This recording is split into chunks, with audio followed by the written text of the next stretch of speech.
Hello, and welcome to another Josh O'Clock review and discussion.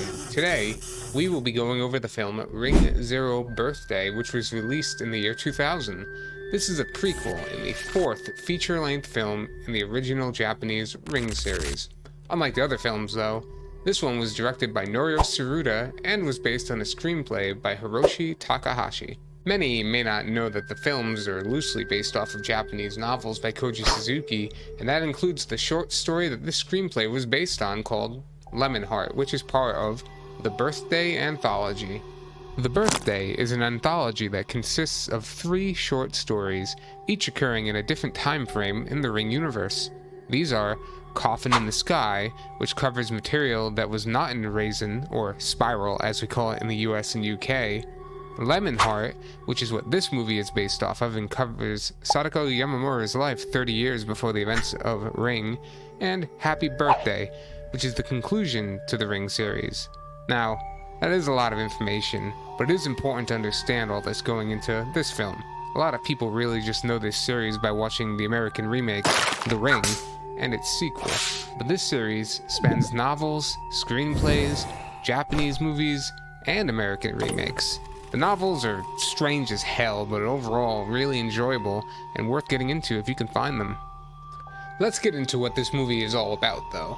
This film takes place 30 years prior to the events of Ring and follows 19-year-old Sadako Yamamura as she struggles to come to terms with the strange events around her and tries to become a stage play actress. Alright. This film is honestly more of a horror drama than straight horror. It involves love, deception, supernatural powers, murders, and some actual terrifying scenes. They're not fully the focus. It is kind of disjointed at times and does everything it can to humanize Sadako in a way that nobody really, asked for. It somehow still manages to actually be kind of decent. Yukie Nakama takes on the role of Sadako in this film, and actually does an amazing job. The best part of this film for me is how much she brings the character to life.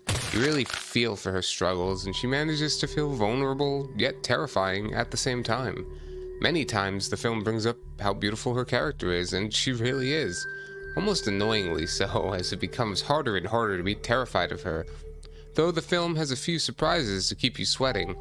A fun fact about Yukie Nakama is that her friends would tease her about how much she looked like Sadako, and then later was contacted by her agent who mentioned that they were looking for actresses to play Sadako.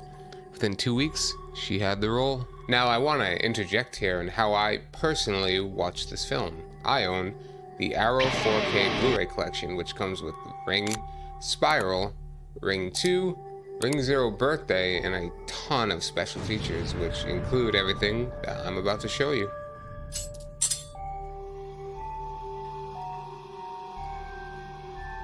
Though, I also want to point out that I had bought the Arrow 4K of the first Ring movie as well because I'm a madman and I just love it so much. The 4K of that film has all of the same special features, but includes a brand new exclusive 4K restoration from the original camera negatives by Arrow Films, which is a 4K UHD Blu-ray presentation which comes in Dolby Vision and is HDR10 compatible, like all Dolby Vision movies. Honestly, the 4K looks phenomenal. Between these two, sets, it's the best way to experience these movies. I want to say there's still no shame in streaming them if that's your only option.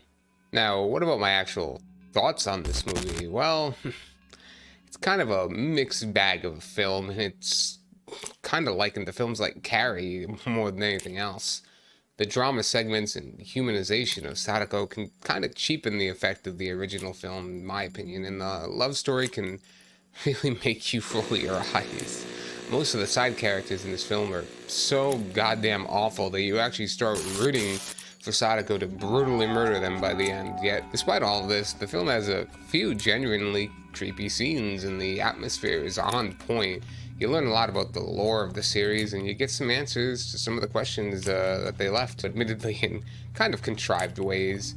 There are also some plot points that were not in the original screenplay that they threw in there. It's kind of funny because it puts the film in this strange position. Some people really love this film, putting it as the best in the series, yet Some hate what they did to the character Sadako and feel it really cheapened the whole series.